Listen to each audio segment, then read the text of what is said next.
Hey, Juicy Ginger fans. This is Joshua James Boyle, the producer of the show, podcast. This episode, we have a killer guest. Literally. He can kill you with his bare hands.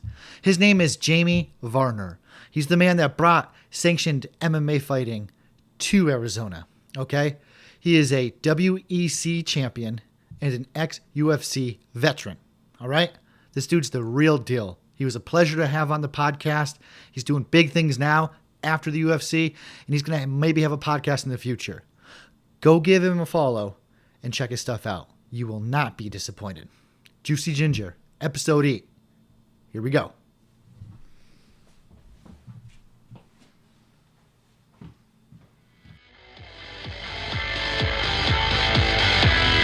And I didn't start wrestling until my freshman year of high school. I had no idea about the fucking sport. What'd you do? Sports? I was a baseball player and a swimmer. Okay. Yeah. Baseball player and a swimmer. Okay. Yep. That's interesting. Played all the other sports that like all the normal kids play, right? Like I did soccer as a kid. I did basketball even though I was short as fuck. Right. But baseball is my main sport, and then obviously it's 115 degrees outside. So during the summertime, as a way to get me the fuck out of the house, my mom sent me to the local pool, Phoenix Pool, to go join the swim team. So I started the swim team at like 8 years old, just to get me out of the house. Yeah. And I did that all the way to high school, and I was actually pretty fucking good at it.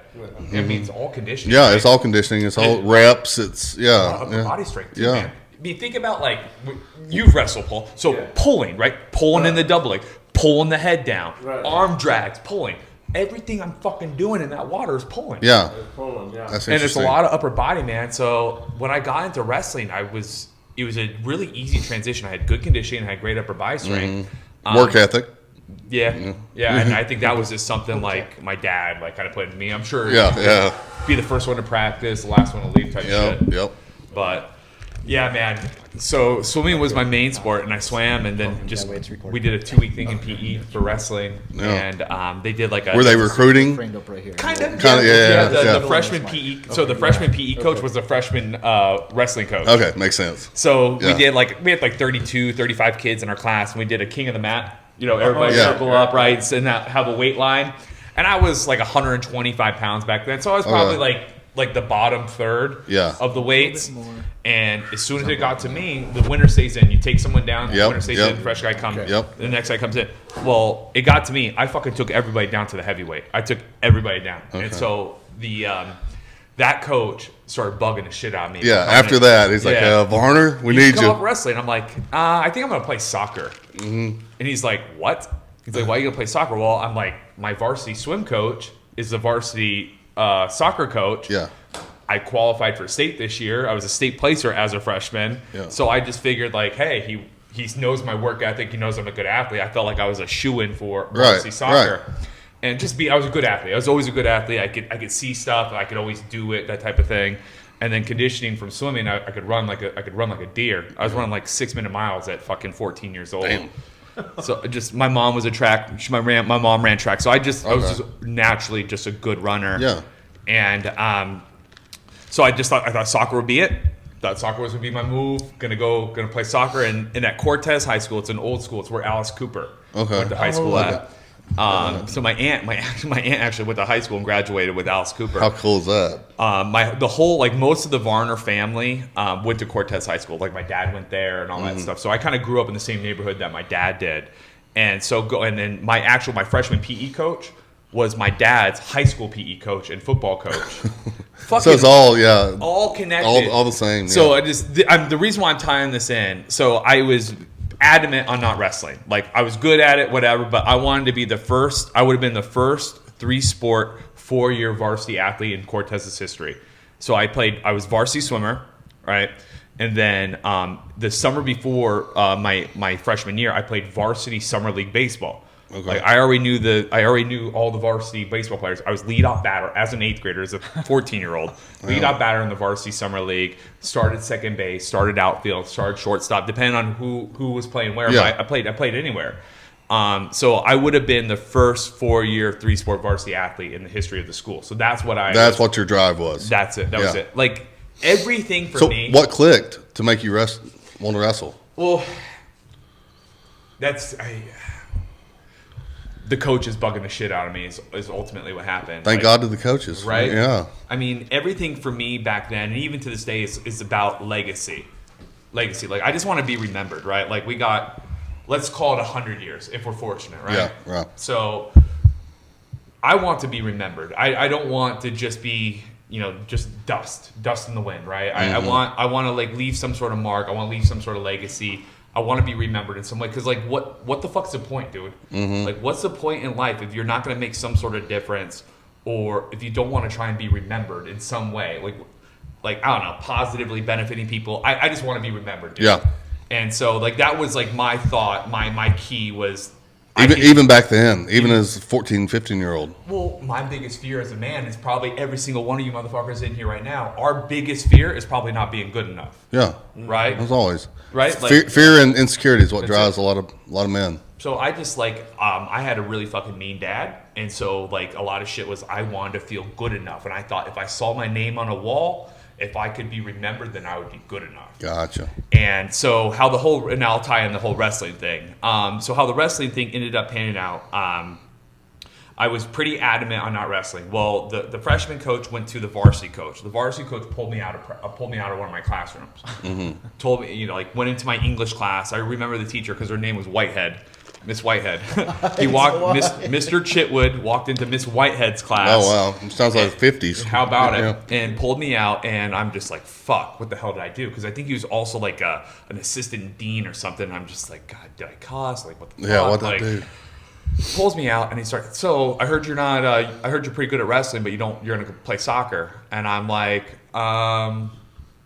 well, yeah, we did it in PE, but like, yeah, soccer's for pussies. I want to play soccer, and I told him why. Like, I'm like, I feel like I have a really good shot at being varsity, and I'd be the first person in Cortez's. It's a hell of a legit vision, yeah. And then he's like, well, like you could always earn a spot, and you could earn a spot and possibly be a varsity wrestler. And I'm like, well, I've never done the sport before. At least I've played soccer before. I understand it. You chase a fucking ball up and down, try to kick in a goal. Pretty simple, right? Yeah.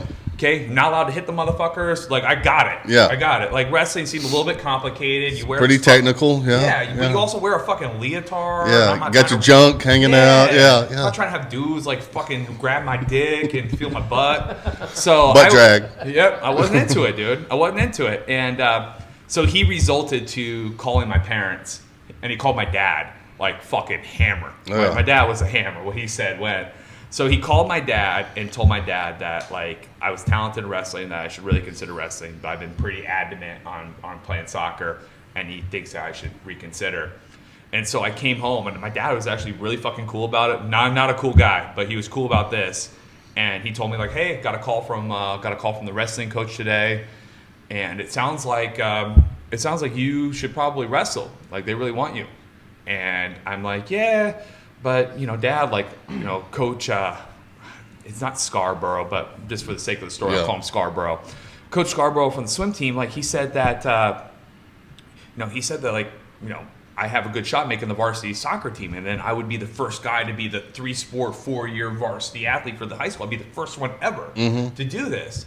And he's like, well, you know what, Jamie, if your goals are swimming and baseball, when I was in high school, the strongest kids on campus were the wrestlers. They could always do the most push-ups, the most pull-ups. They were the toughest guys on campus. So if you want to throw the ball harder, you want to swim faster, you should probably do some wrestling, get your shoulders stronger. That was it. Nice sell, Dad. That was fucking nice sell. Get me stronger for baseball, get me faster for swimming, and then like that's why you wrestle. Yeah. And then I fucking fell in love with it. The very next year, I quit playing baseball. I played baseball since I was 5. I never played t-ball. Went right into fucking kids pitch. 5 years old, I had a Ninja Turtle fucking glove. Like, I was a baby playing. Yeah. But I loved the sport. And my dad had like a little duct tape square on a brick wall in our backyard. So I was just throwing balls at that motherfucker all the day. Had a ball with a string. I was fucking swinging the bat, hitting that motherfucker. Like, I didn't realize what I was doing was putting in the extra reps. Yeah, that's right. Put in that extra work to be great. Yeah. Right? I never connected those dots until I started wrestling. Did you have to get pushed at all to do that, or did it just come natural? No, my dad definitely pushed me. Like, and this was one of the fucking probably the craziest things. These are like a lot of these lessons that we learn, are obviously learned lessons from passed down from like generation to generation, right? And I think a lot of us come from parents that didn't know what they didn't know. They didn't know the things that they say and do can make a fucking significant impact, right? Like when you're super excitable and you react super quickly to certain things, now you're creating people like you're creating intolerance and impatience. Yeah. Like my dad was always very reactionary, right? So as soon as something would happen, he'd fucking flip out. Guess what? I fucking adopted that. That was a learned behavior. Yeah, it was. So it's like it's trying to break that fucking cycle, Yeah. Trying to break the cycle of not being a fucking asshole anymore. But my dad told me, like, if you want to be the best, you got to be the first to practice and the last one to leave. Yeah. But then he would look at me in the very next sentence and be like, you'll never be the best. There's always a bigger fish. Yeah. There's always someone better. Yeah. And I'm like, well, what the fuck? Why can't I be the best? Why can't I be better than the guy that thinks he's better? Yeah. So that was actually my motivation, was to prove that motherfucker wrong. Yeah. That just fired me the fuck up. Okay, I can't be the best. Did your dad know what he was doing, or did that just?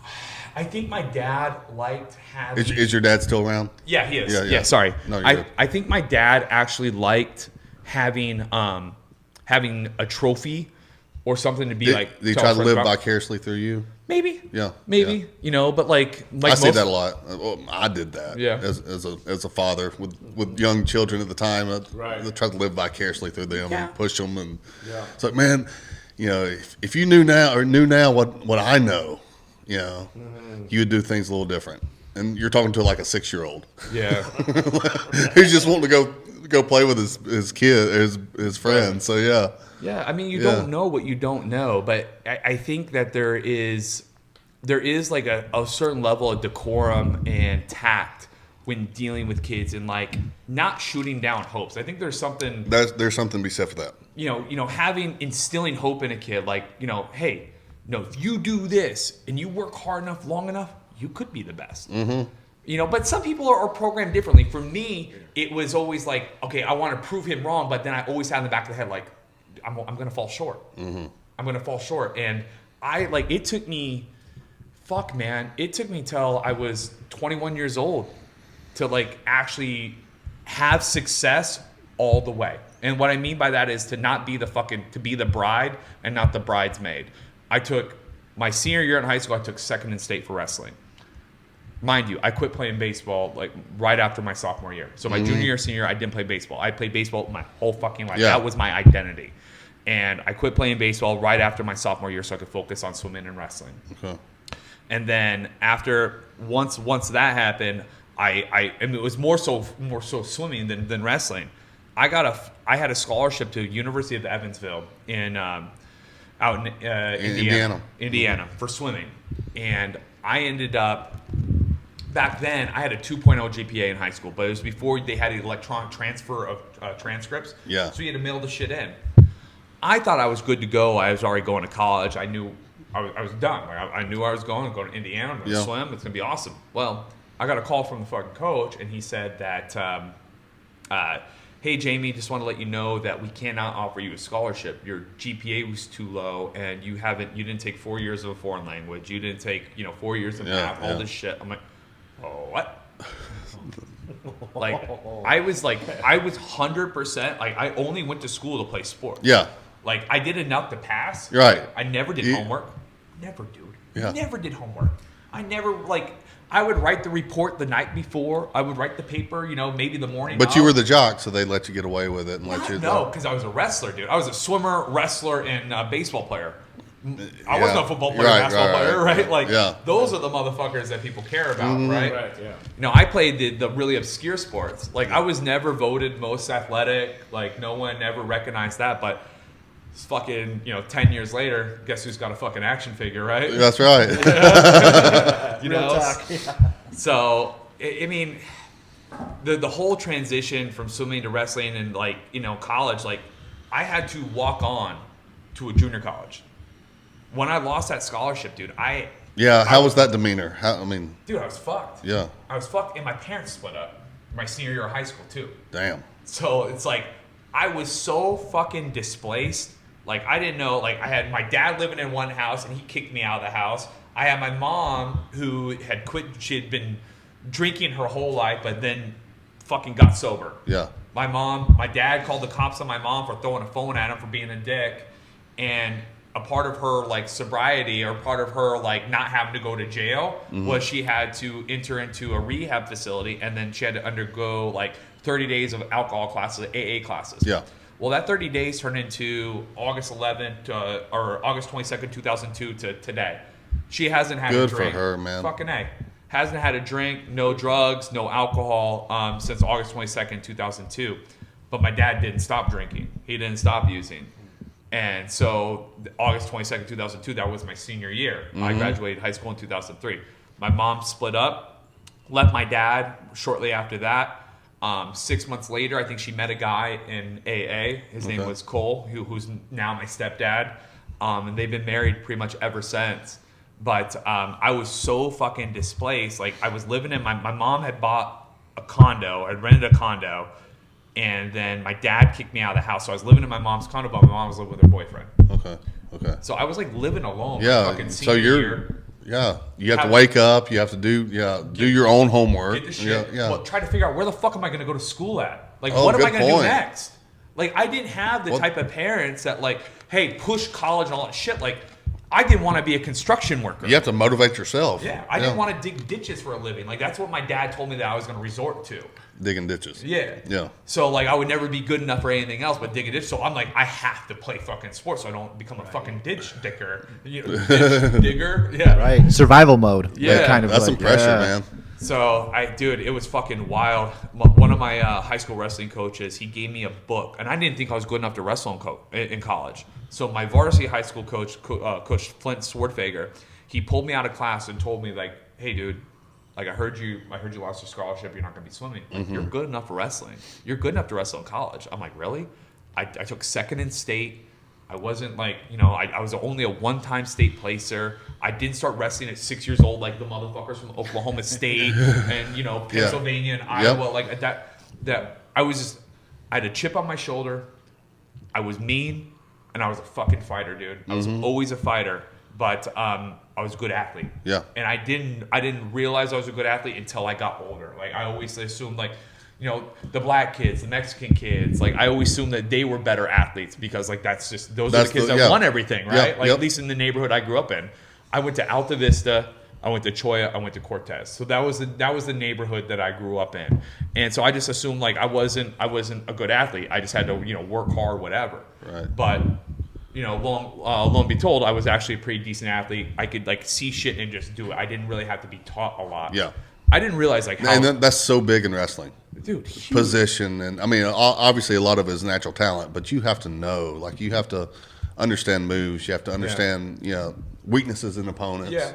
Shit like that. So It's the same with MMA, though, right? Like, it takes... You have to be... Not only do you have to be athletic, but you have to be able to grasp the information, the techniques. You have to be able to process it, and then you have to be able to implement it. Yeah. And that's, like, the implementation part is, like, a hard part for a lot of people. But I can fucking watch Instagram or see, like, how I got good at wrestling. One of my old college roommates, my sophomore year, he had a bunch of Big Ten and Pac-12 and NCAA finals, like, cassette videotapes. Yeah. So I would watch the best wrestlers in the fucking country, and I would see the shit they would do. Eric Larkin is probably the one that changed my career the most in collegiate style wrestling.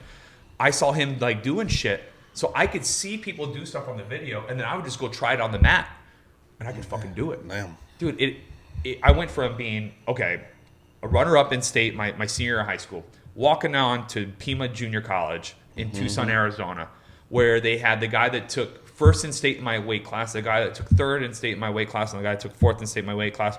Plus, they had a returning national qualifier that was on his third year of junior college.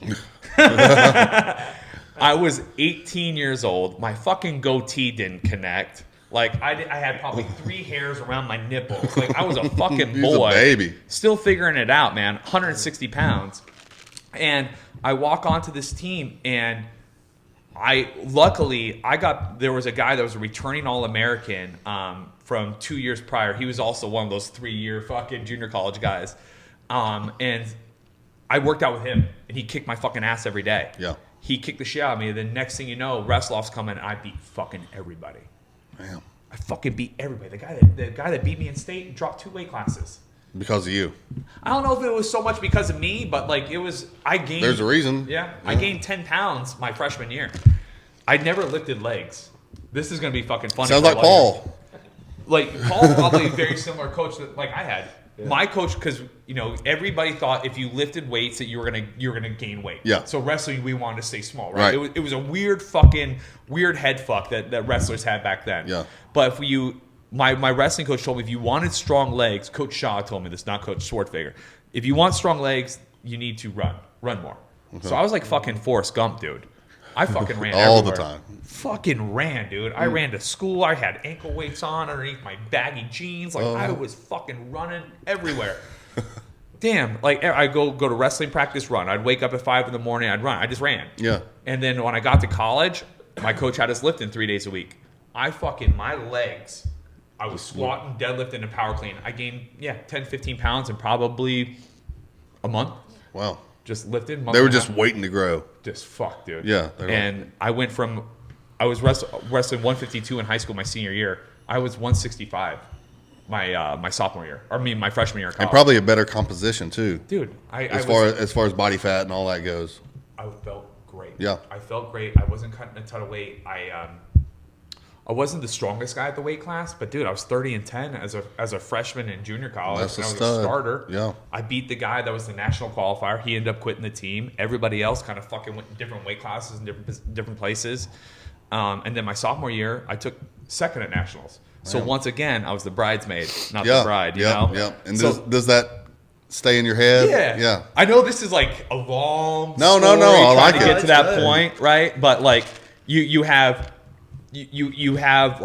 in state getting close, but not like finishing, right? Yeah. It's like you jerking off and then stopping right before you come and walking away. Right. Or it's like blue balls. And it's the same fucking thing, at nationals 2 years later, I get all the way there and then I fucking lose. I lost by a point in the state finals. I lost by a point in the national finals. Damn. And the guy in the national finals at junior college, he was a returning national champion.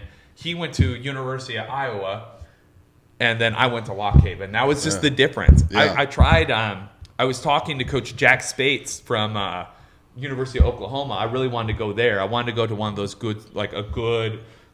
call it a blue blood wrestling. Yeah. Blue I chip. wanted to go to Iowa. I wanted to go to Pennsylvania, or I wanted to go to an Oklahoma.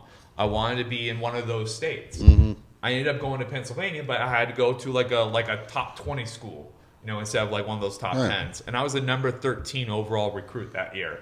Even though I was a junior college kid, they had all their high school kids that were studs. But I was number 13. Yeah, that's up there, man. Yeah, I mean that's a stud. So yeah, it was fucking crazy how it all happened. But then the Lock Haven had a boxing team, so wrestled, boxed, and then next thing I know, I'm fighting in the UFC, dude. It was it was a really crazy turn of events how everything happened. But I didn't learn how to win, or I didn't gain confidence that I could be the man until my junior year in college at Lock Haven, where I finally won something.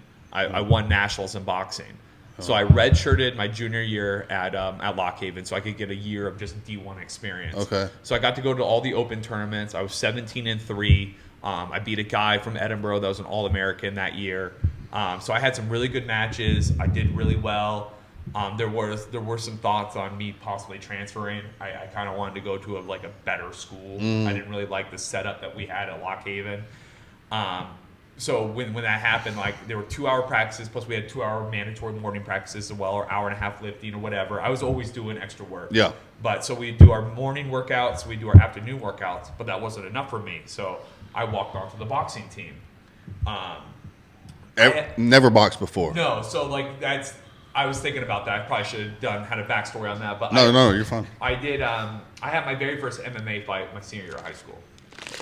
So I can tell the MMA story. I'm kind of telling the life story right now. No, okay. MMA story. But I started. I did a couple weeks of boxing when I was in 4th grade. One of the kids I played a little league with. Okay. His dad or his uncle was Michael Carbajal, Okay. real famous Yeah. boxer. Yep. Wow. Right. And so he was a really good infielder, and he did some boxing and shit. And so I remember one of my buddies, one of the kids that lived down the street, he was talking about going to a boxing class down at Central Boxing here in Phoenix. Mm-hmm. And so I talked to my parents. I'm like, hey, can I go? Like, can I go with him? And so I was allowed to go with them for about 3 weeks. And unfortunately, I didn't speak Spanish, so they just kind of had like the little white boy workout just written up on a mirror. Yeah. But I got to I sparred. I got my ass kicked a little bit. Yeah. But I had one guy hold pads for me. Didn't speak any English, but held pads for me, kind of taught me. Right. I would just watch people. Yeah. I saw fucking Evander Holyfield in that gym. I saw Mike Tyson walk in there once.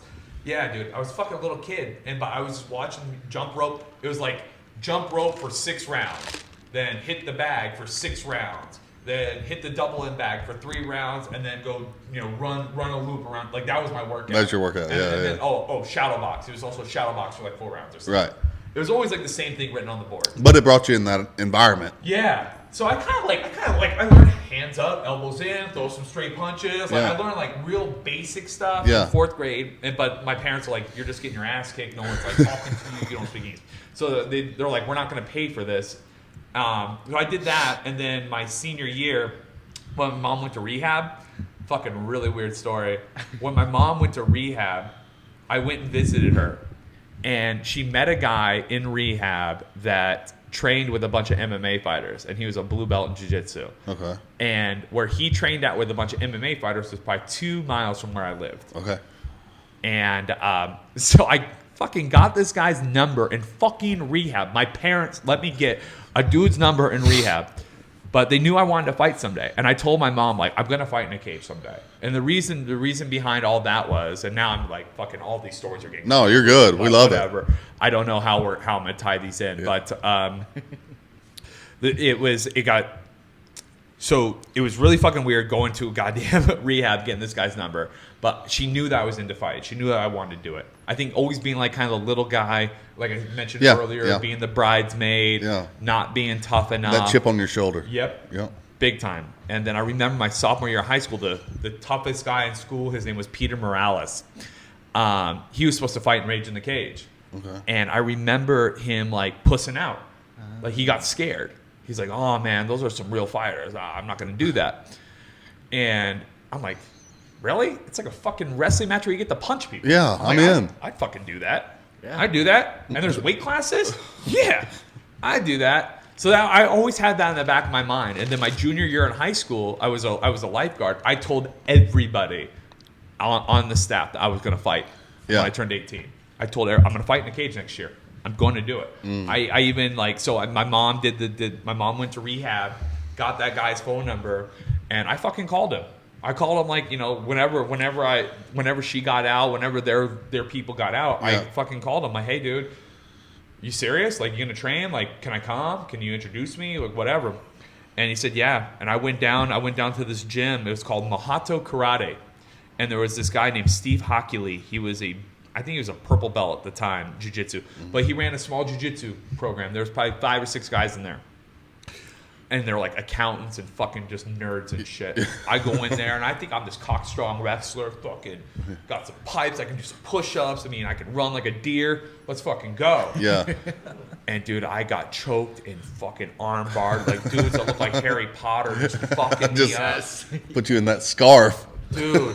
And then there was another guy that was a wrestler. His name was Eli, and he actually just passed away recently. Fucking dude changed my life. And I'll tell you how, but he was gonna kick my ass. Yeah. Because I was a fucking wrestler. I didn't know anything, and I got pissed because I kept getting fucking my ass kicked. Yeah. Right? Like any competitive person, right? Like most of them. You kept bellying down, and they're choking your ass out. Just, I don't know what I don't know. So I put my fucking hand here, and they fucking armbar me. I fucking hear, and I'm getting choked. I'm just like, fuck me. I can't do anything. And so I'm just getting fucking pissed. I'm just double-legging them hard, taking them down hard, trying to finish. And the guy got fucking, and I got an attitude, and the dude was going to fucking set me straight. He was going to fucking whoop my ass. And then the trainer, Steve Hockley, came in like, nope, I'm going to separate you guys. And that dude would have fucked me up. Yeah. And I learned humility, dude, at like a completely different level. Yeah. Completely different level of humility.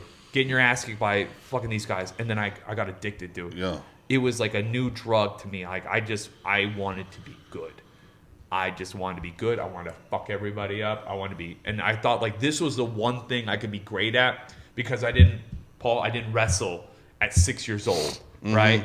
I didn't box at 6 years old. I mean, baseball was my sport that, like, if anything I was positioned to go professional in, it was that sport. It was that sport. Because that was the sport I'd done since I was 5. Everything else was just like fucking figure it out. But MMA was so new that I'm like, you know what? I'm athletic enough. I know enough about boxing, and I started doing kickboxing at that little karate school. Yeah. They had a Muay Thai guy that came in there once a week. So I was doing jiu-jitsu 3-4 times a week. I was doing Muay Thai once a week. And again, I was a senior in high school learning this shit. Yeah. And it just slowly kind of like morphed into this. into what dude. you're doing now. And I had my very first fight my fucking senior year, dude, of high school, in March of senior year of high school. March. Damn. I had 500 kids from my high school come watch the fight. Talk about pressure. Dude, I fought a guy that was 6-0, or no, like 5-2, 4-2. So I'm like, the guy had 6 fucking fights. He was a man. He was a Grown-ass man. Be like you fighting a high school kid right now. He's a fucking man. Yeah. I mean, like, yeah, he was a man. He was a state champion from Tucson High. Like, I was fucking terrified. But I'm like, dude, I gotta fight. Gotta do it. Let's fucking fight. I've been talking shit for the last year. Yeah, like, I committed to this, and this is the motherfucker. And we didn't know who we were fighting then. You just show up, and it was like, all right, you two are about the same size. You guys go. No way. Yeah, and back then, the rules for amateurs and pros were pretty much the same. The only difference is you didn't get paid as an amateur. Yeah. Damn. Yeah, dude, it was fucking wild. But I went out there, I won my first fight, and So you beat him. I beat him. Do you remember how you beat him? Yeah, decision. Okay. I just fucking grinded his ass. There you go. Just Took fucking- him down and just pound. You know, you're a state champion wrestler. Fucking try me on, buddy. Yeah. Try to take my ass down. So, I just took him down. Fucking just controlled the ground game. Yeah. You know, they were. I can't remember if they were 5-minute rounds or 3-minute rounds at amateur back then, but it seemed like I wasn't tired. Yeah. I wasn't tired. Was you more nervous for that or versus Cerrone? Cerrone, because there was more to lose. I was just wondering, as a kid, you're an 18-year-old kid, that's a lot of pressure on you. You know, like you're not used to it. But like for fighting, it was never something that, like, when I did that fight in Rage in the Cage, it was just to say I did it because that motherfucker in school that everybody thought was the toughest guy in school Oh yeah. didn't do it. Didn't do it, so you've already won at that point. Yeah, I had it in my head. I'm like, I didn't share this with anybody. Like, the kids in school don't remember Peter Morales from 2 years prior, how he was supposed to fight Rage in the Cage and didn't. But you did. I did. Yeah. That fucking motivated me. Fuck you, Peter. Yeah, that fucking motivated me. So like it made me want to do something great. It made me want to do something everybody was scared to do, that nobody had the confidence to do. So yeah, like that's how I got into it, and it was a fucking whirlwind. I had 4 fights that year. So from that point through the Pima College, through D1 college, you knew the whole time you're coming back to MMA. My goals changed. So at first it was just to fight once in the cage. Yeah. Then I'm like, okay. Then it was to go pro. Okay. Then it was to just fight once in the UFC. Okay. And just to make it But to the UFC. is this during you're at Lock Haven and all that? In the back of your mind, you're thinking, they kept growing. I'm using this as building blocks to be able to get to the UFC. Yeah. Okay. It was all like, so my motivation was Matt Hughes and Jens Pulver. Yep. Both guys wrestled Division 1. Yep. Iowa guys, right? Jens Pulver was Pacific Northwest. I think he wrestled at Boise State. And Didn't they both train in Iowa? Yeah. Yeah. They were Militich. fighting systems back in the day. That was like my dream school to go train at, actually. Right. I wanted to go train there back in the day. Militich Fighting Systems. And then Matt Hughes was an Illinois guy.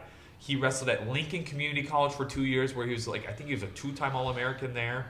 And then he went to, I want to say either Northern Illinois or Eastern Illinois. Eastern, yeah. Eastern. Yeah. Yeah, and then he was an All-American there too. Right. Yeah. Strong as an ox. Yeah. So, yeah, I mean, like those guys were my role models. So that was the reason why I wanted to go Division 1, because like my goals had shifted. At first, I started wrestling in college. One, because I didn't want to fucking be a ditch digger, but like I thought this would get me groomed for fighting in the UFC. So I wrestled in junior college with the goal to like fight in the UFC someday. Yeah. I wrestled Division 1 with the goal of fighting the UFC someday. Then when I finally got to the UFC and I lost my first fight, then that's when I decided I wanted to be a world champion. Yeah. That's when I decided. That's crazy. Yeah. Before it was just to say I did it. Yeah. I had no goals. So everything just kept escalating as you went. Just grew because I mean, my confidence grew. Yeah, I don't know how to put some color around this question, but like as you're wrestling at Pima College, as you're wrestling in D1, are you thinking? Does it take some pressure off because you think I'm more into the work ethic and developing my skills for the UFC, or are you still worried about your 17-0 record or your 17-2 record or whatever? Does that make sense? Yeah, I never cared about the record. It wasn't so much. You're looking more the end game, long term. It was performance. It was Okay. It was all about performance and performing well. Yeah. So it wasn't so much like every time I lost, I fucking flipped out. I was a sorest loser, right? But after a lot of times, after I would be able to reflect on it, like, dude, I'm fucking better than this guy. Mm-hmm. I could beat this guy. But a lot of times, like my mind would fuck myself going into it. I would hold back. I wouldn't pull the trigger on certain shit because I had fear. The fear I wasn't good enough. So I guess the best way to answer that question is I think that it was more so about individual performances and performing well in getting those small wins that ultimately kind of opened up the doors to like me having bigger vision, bigger vision. So it wasn't so much about, okay, I want to be a UFC champion or a WC champion. I want to go here right now. It was like, I was more so focused. I want to be the best possible. I want to look good doing it. I want to go out there. I want to have a good performance. I want to look good. And that was a lot of it. My biggest fear was being embarrassed. I think that was like a lot of times, or I guess it all kind of goes back to my biggest fear was having the world see that I wasn't good enough. Yeah. By losing, right? That's a lot. That's a lot of pressure. Yeah, dude. And what they say about pressure turns fucking coal into diamonds, right? That's right.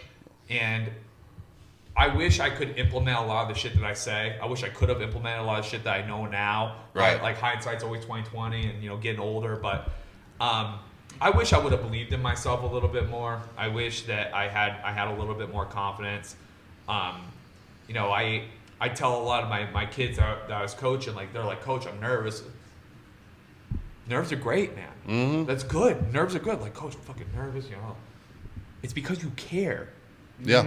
It's because you fucking care. That's why if you didn't nervous. care, then I'd be worried. Yeah. It's because you have something to lose, because you train for something. Yeah. It's a beautiful fucking thing. Yeah. Just use it. Yeah. Like, embrace this. This is a part of competition. This is what you signed up for. Yeah. So you can look at this as these nerves as like, you can let them like hold you back or restrict you, or you can embrace these fucking fears and like reflect on why that you have them.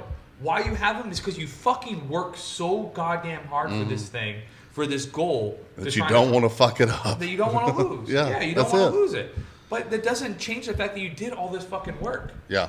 And like that in and of itself is such a victory, but we don't look at the work. Yeah. We only look at the performance, man. Like my longevity of my life isn't fucking dependent on my performance from that 115-minute fight or that 25-minute fight or that 30-second knockout. Mm-hmm. No, it's the fucking body of grind. work that I've done since I was fucking, since I can remember. That's how I'm gonna live long. That's how I'm gonna be fucking remembered. Yeah. That's how I'm gonna enjoy life. It's not these small individual performances don't dictate who I am as a man, right? It's all the work that goes that's like in the back end that dictates who you are. Like Dan Gable, 99-1, still the most popular fucking wrestler on the planet. Mm-hmm. Still, Cael Sanderson, 159-0. Yep. People still. Dan Gable has a fucking museum, and he lost. But it catapulted him into greater things. Yeah, legend. 2 legend fucking Olympic series. gold medals. Never gave up an offensive point in his second Olympics. Like, dude, it's the work. It's the work on the back end that makes you a legend. Yeah. It's not those individual performances, but that's how we get remembered. But without that work, you don't get remembered. True. No, I'm with you. Jamie, that brings us to one of our questions that we had for you. Am I going to answer one finally? Well, it just segues good. Yeah. This is kind of like what you already answered, but if you could tell like a younger MMA fighter, right, like just one key piece of advice that you wish you heard when you were a kid, would that have been it, or do you have another piece that you have? Because that was good. That was straight up.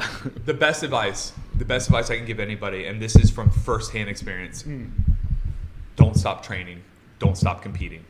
That's it. Like, don't stop training. Don't stop competing. Those are one and the same. And what I mean by that is after my Donald Cerrone fight, my first one, where I broke my hand, I broke my foot, I got a lesion in my right eye, I wasn't able to train for like 8 months. I had to have 2 reconstructive surgeries on my hand. I had a compound fracture in this hand, and I had 2 fractures in my left foot. So, dude, my right hand was in a cast for, 6 months. On and off, right? Surgery, have to wear it for 6 weeks, and I couldn't do anything. Then that surgery, the bone didn't heal right, so I had to go have another surgery, have a plate put in.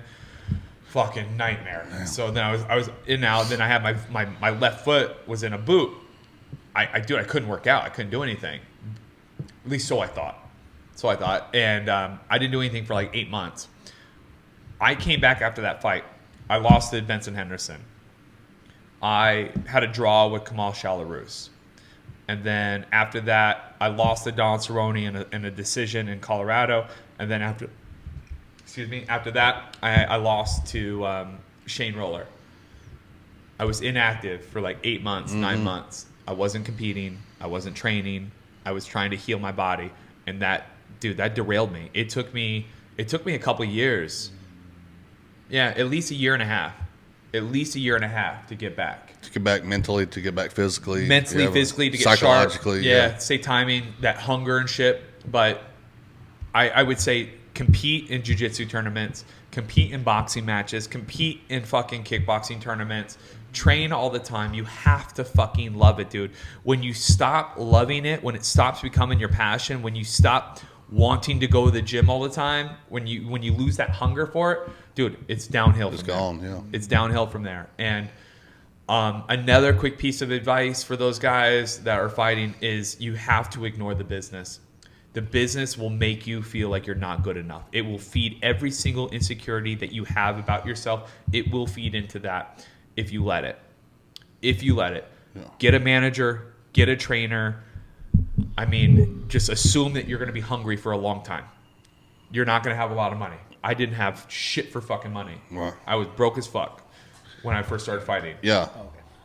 Like my first fight, I made $100 as a pro. I bought 3 30 packs and threw a party. Yeah. I got into a fucking fist fight with somebody. Right. And I had enough money to buy 3 30 packs. And a party. Throw a party. That's it. What people can't see on the camera is how gnarly your knuckles are, dude. Oh. Dude, yeah. they are close up of that, yeah. They are swollen, bro. Yeah, so this was Melvin Gillard. I tore the ligaments in the saddle joint. You know how you guys pop like that? Yeah. Yeah, I tore ligaments there, so this is never going to be the fucking same. And I just got done camping for the weekend, so my hands are really swollen and beat up. But this one, I broke this hand 4 times. So this was Donald Cerrone. This was a dickhead from NAU. He's pointing at different knuckles as he's... Yeah, so, okay. Donald Cerrone here. This was a dickhead from NAU. And then this was also Joe Lozon. So I broke it, and I broke it again. Big ears Joe. And then this right here was Melvin Gillard. Damn. And I also, I had a small fracture in one of these against Kamal Shalarus. I forget which hand. I think it was this one too. Yeah, dude. Well, my right hand was my money maker. Yeah.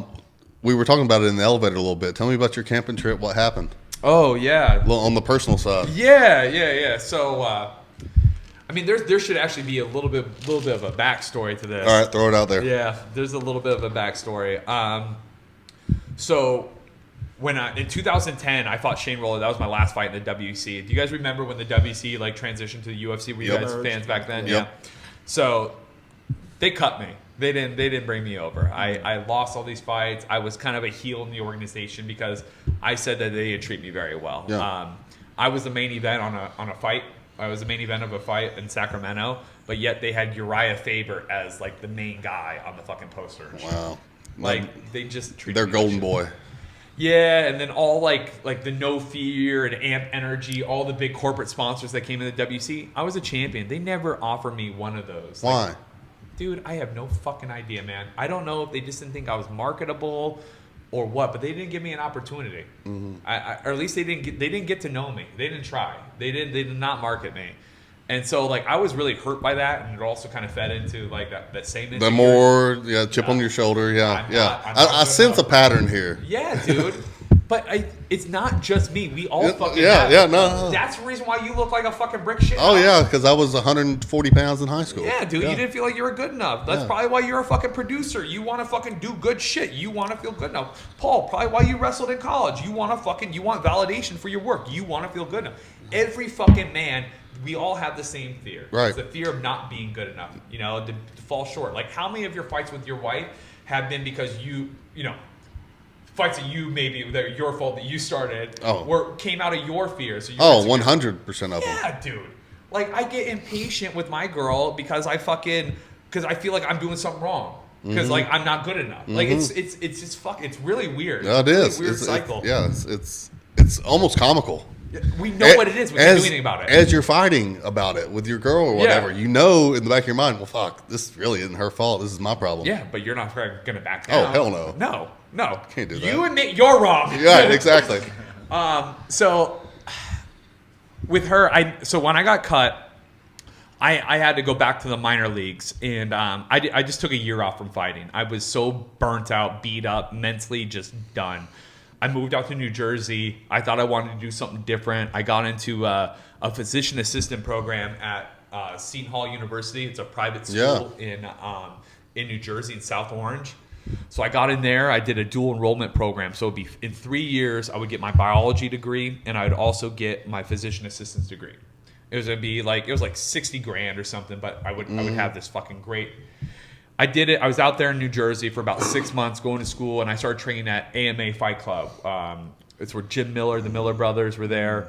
There was a bunch of Russians out there back in the day before Khabib and all those guys kind of made their way out to AKA here. Like their AMA in New Jersey was kind of like a hub. They had a lot of those international fighters. So I was in there training a couple days a week, going to school, and I just hated New Jersey. Yeah. And it was in that year, that's when that Hurricane Sandy came. Oh yeah. So I got a hurricane and an earthquake all within like the first couple months I'm living in New Jersey. Oh, that's an omen, bro. Nah, and we have no natural disasters out here. Yeah.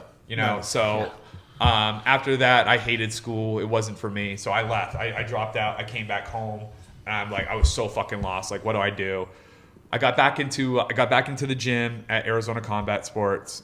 I actually enrolled at Arizona State University to finish up. So I dropped out of college my senior year at Lock Haven. Dropped out my senior year to start fighting in the UFC. That's when I got my contract to fight Hermes Franco. So I dropped out of college. I didn't have a degree. So I went back to ASU to try and finish my degree. And then I decided that I want to start fighting again. Try and make got the bug I again. just need to make some money too. Okay. And I knew it'd be a good way to make some money. And I started training at the lab with Benson Anderson, a guy that beat me. Right. So I had to swallow some crow, dude. Yeah, I had to swallow some crow. I had to swallow my pride. I had to fucking walk in there, and I had to go and humble myself. Best decision I ever made. So I get in there. I start training with Benson and all those guys, and next thing I know, like I'm fucking. Now I started when I want to fight. Yeah. Then I fought one of the guys that I trained with. His name is Drew Fickett. Fucking fought him. I beat him pretty quickly. Like I had 2 knockouts in less than 2 minutes. Yeah. And You're back. I was coming back. You're back. And right after that fight against Drew Fickett, a couple of my friends, this was 2012, they took me on a trip to Rocky Point, Mexico. Yeah. And when I was down there, I was hanging out, partying, relaxing, having a good time. It was actually a trip I didn't want to go on. I've just never been like a big party guy, and I was really trying to focus on, getting back into the UFC, but I had some money, and my roommate at the time, he was going, so I just got dragged. I got dragged. Yeah. Well, thank God I did. I went there and went to a couple of bars, and I met this girl, this 19, 20-year-old girl, and I was like 25 at the time.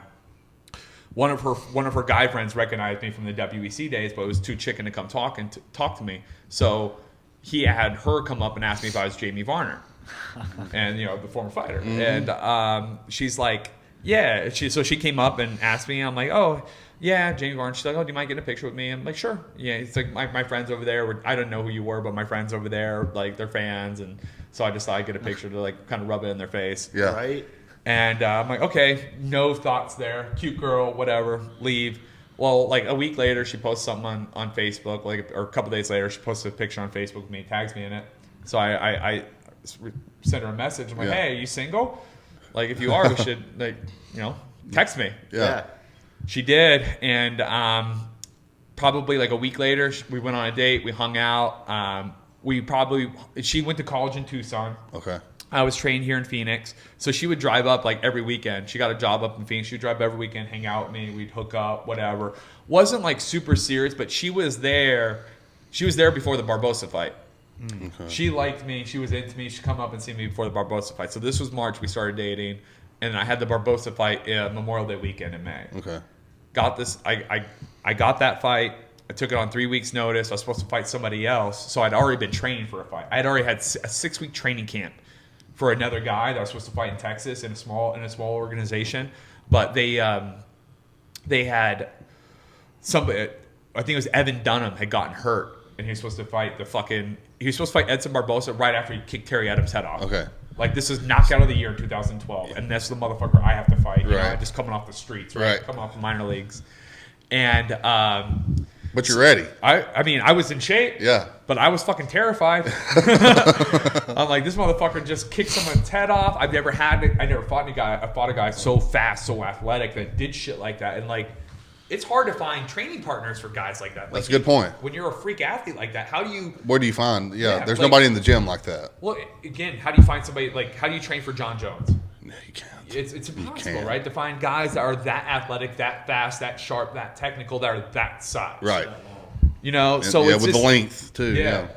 And so it's really hard to find opponents like that. But so anyways, I end up going and fighting Barbosa, end up whooping his ass, and it like she was there before all that. How big is your head at that point? Fucking huge. So this is the point I'm getting to. So after that happens, like she sticks around, and like I let her stick around. Like she was on the weekends, we'd have fun, but I like never took her on dates. I never treated her like really good. Yeah.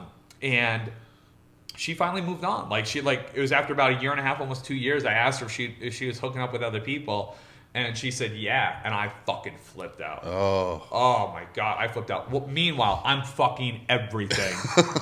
Right. Strippers, porn stars, fucking ring girls. Yeah. Oh, shit. Didn't Everything. matter. But you're upset that she's getting some on She the had side. one guy, or whatever. Yeah, Like, and we weren't like, she wasn't my girlfriend. We were nothing official. This goes back to the insecurity that we all talked about. But it's also a do as I say, not as I do type Right. thing. It's a fucking Exactly. ego control thing, right? Exactly. You just, again, I was a fucking Neanderthal, dude. You don't know what you don't know. Yeah. And so we stopped talking. And then it was probably about 2 years later, I fucking recognized like what I had in her. She was a great girl, but I didn't treat her very good. I didn't recognize what she brought to the table. So I started hitting her up like, hey, are you single? Can we hang? Remember me? I got a boyfriend. Like she was always really short with me for years. She had a boyfriend on and off for about 6 years. So this was 2012, 2013. So like most of 2012, most of 2013. I don't think in 2014 we were talking at all. So she started dating this other guy, and then finally, I'd reach out like every year, probably just, hey, you single yet? No, or I just won't get anything back. Well, finally, summer of 2019, I had found out that she was single. I was on one of the dating apps. So you've been creeping this whole time? No, not really. I was on a dating app, and I fucking saw her on there. Oh, okay. I'm like, oh shit. So I immediately go to her Facebook and I fucking email her. Crickets. Okay, then like a week later she responds with something very fucking short, whatever. Like she's good. Oh man, I'm like, all right, fuck you, bye. Whatever. I'll just give up then. Yeah. And then on my birthday, October 12th of 2019, she shot me a text like, hey handsome, happy birthday. I'm back in. Guess who's back? But I didn't know, so I was messaging her on Facebook, right? Yeah. But I didn't know, I saw this number, but You kind of knew, yeah. I knew who it was, but I'm like, who is this? Who dis? New phone. Yep. So she said Candace, and I sent this fucking long diatribe, fucking long message of just apology. I took accountability for all the fucked up shit. Oh, wow. I'm sorry for treating you the way I did. I just took 100% accountability for everything, and I'm really sorry. Mm-hmm. And I feel like you're the one that got away. All these years have gone by. I still can't stop thinking about you. you're special, you're loving, you're selfless, you're kind. You were there when I was nothing, you know, and I just didn't appreciate you. Yeah. And she responded. And then after fucking probably 2 weeks of texting, she agreed to go on a date with me November 1st of 2019. I told her on that day that I was going to marry her someday. And November 2nd, we had sex for the first time, for the second time around. Right. And after that day, after November 2nd, I think we spent maybe 5 nights apart, 6 nights apart in almost 2 years since then. And this past week, we were at the Grand Canyon, and I asked her to marry me. Woo!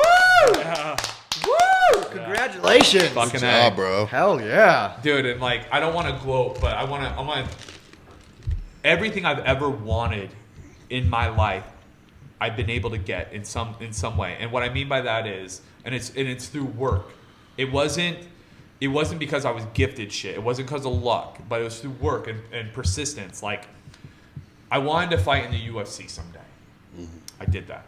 You know, like, I wanted to graduate from college. I eventually ended up doing that.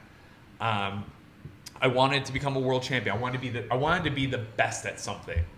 I fucking did that. My job now, I'm in medical sales, and I work for a Fortune 100 company, and that was I knew when I retired from fighting that's what I wanted to do. Like, that was my dream job. Like, make good money and not get hit in the fucking face. Like, win-win. Yeah. Right? And not have to work that hard. Not digging ditches. Yeah. Like what my dad thought. And so I got the job, and then finally, like, I got the dream girl, and it's so fucking crazy how we as humans put obstacles in our own way and will step on our own feet to sabotage our dreams. I could have had fucking Candace 6-7 years ago. Yeah, but you wouldn't have appreciated it like No. you did now. But life is full of dualities, though, right? Right? Like, you have to lose something to appreciate it. But like, without death, you don't appreciate life. True. Right? Like, life is all about those dualities and contrast. And that was like probably like one of the biggest lessons that I have learned is that there's always contrast. Who's some local guys? We'll wrap it up with this. Who's some local MMA guys that we should be watching out for? I think Sugar Sean O'Malley. Yeah. I think he's up and coming. He's got the right mindset. He's got a good team behind him. I like him. There's a kid out of Fight Ready. I can't remember his name off the top of my head. He's a 125 pounder, 135 pounder. He trains with Henry Cejudo and all those guys. Randy Stanky is his striking coach. Randy Stanky he's a pretty well-known striking coach out here. He was never like a high-level fighter, but he's a great coach. And he's super technical. I remember the guy.